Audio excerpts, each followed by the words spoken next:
Hey everyone, today I'll be showing you how to designing professional forms with Word on a Windows MS Word. And here's how.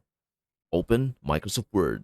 First, we need to ensure that the Developer tab is visible in the ribbon, as this tab contains the tools necessary for creating forms. If you don't see the Developer tab, you will need to enable it. To do this, click on File, then select Options, and choose Customize Ribbon. In the list on the right, check the box next to Developer and click OK. This action will add the developer. Now that the Developer tab is visible, you are ready to start adding form controls. Number 1. Adding text fields. To start, let us add text fields, which are used for collecting user input like names or addresses. Click on the Developer tab, then select either Rich Text Content Control or Plain Text Content Control depending on your needs. The Rich Text Content Control allows for more complex formatting within the text field, while the Plain Text Content Control is simpler. Click in the document where you want the text field to appear.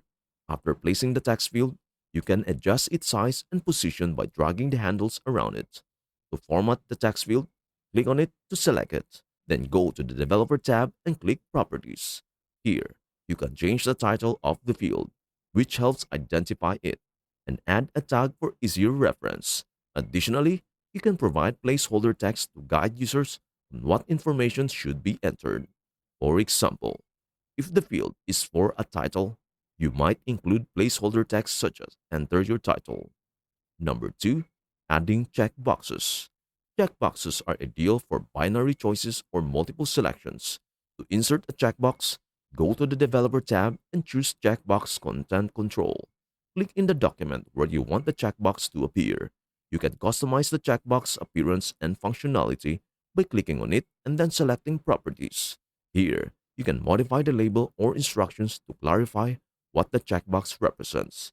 For instance, if you are creating a form for a survey, you might use checkboxes for options like yes or no to specific questions. Number 3. Adding drop-down list. Drop-down lists are useful for fields where users need to select from a predefined set of options.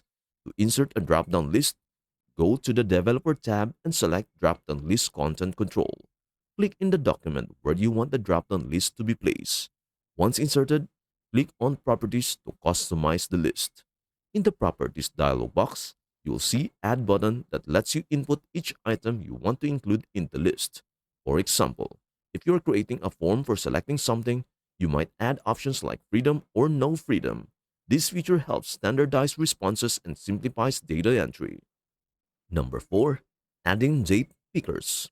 For fields where users need to select dates, the date picker content control is highly useful. This control allows users to choose dates from a calendar interface, reducing the risk of errors associated with manual date entry. To insert a date picker, select it from the Developer tab and place it in your document.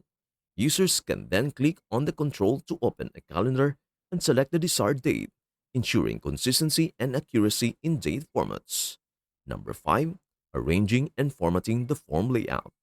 With all your form controls in place, the next step is to arrange them neatly to create a professional looking form. Using tables is an effective way to organize and align your form elements. To insert a table, go to the Insert tab and select Table. Choose the number of rows and columns based on your form's design requirements. Tables help in aligning text fields, checkboxes, and other controls in a structured manner. After inserting the table, you can adjust its properties to suit your needs. Click on the table to access the table tools in the ribbon. Under the Design and Layout tabs, you can modify the appearance of your table, adjust cell sizes to accommodate your form controls, add or remove borders as needed, and apply shading to enhance readability. Merging cells can be useful for combining fields or adding larger areas for instructions. Number 6. Adding instructions and labels. To make your form user-friendly, it is crucial to include clear instructions and labels. Type descriptive labels in the cells adjacent to your form controls or above them. Labels should clearly indicate what information needs to be entered or selected. For example, if you have a text field for an email address, the label might read email address with an additional instruction like please enter a valid email address. Clear instructions help users understand exactly what is required. reducing the likelihood of errors. Number 7. Protecting the form. Once your form design is complete, you will want to protect it to prevent unauthorized changes. Protecting the form ensures that users can only fill in the fields without altering the structure or formatting. Go to the Developer tab and click on Protect Document. Choose Restrict Editing and select Filling in Forms to allow users to interact with the form's fields only. You can also set a password for additional protection, which prevents unauthorized users from making changes to the form's layout. Number 8. Saving and distributing the form. After protecting your form, save your document. Use Save As from the File menu and select the format you prefer.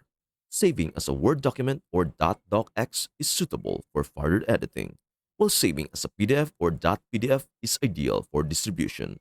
PDFs preserve the form's layout and ensure that it appears consistently across different devices and platforms.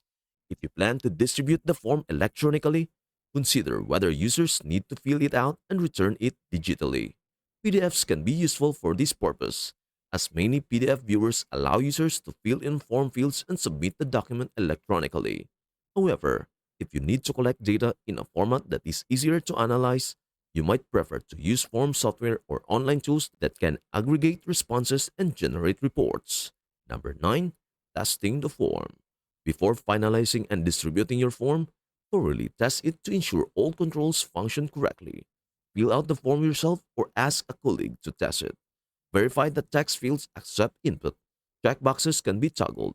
Drop-down lists display the correct options, and date pickers select dates accurately. Testing helps identify and resolve any issues before the form is used by a wider audience. Number 10. Using form data. Once your form is distributed and completed, you may need to analyze the collected data. If your form is saved in Word format, you can review the responses manually. However, if your form is in PDF format, you might use form software to collect and analyze the data electronically. Many PDF readers and form tools offer features for extracting and summarizing form responses, which can streamline the data analysis process. And that's it. I hope this helps. And before we end this video, please do share, like, and subscribe to our channel. Thank you for watching and see you in our next video.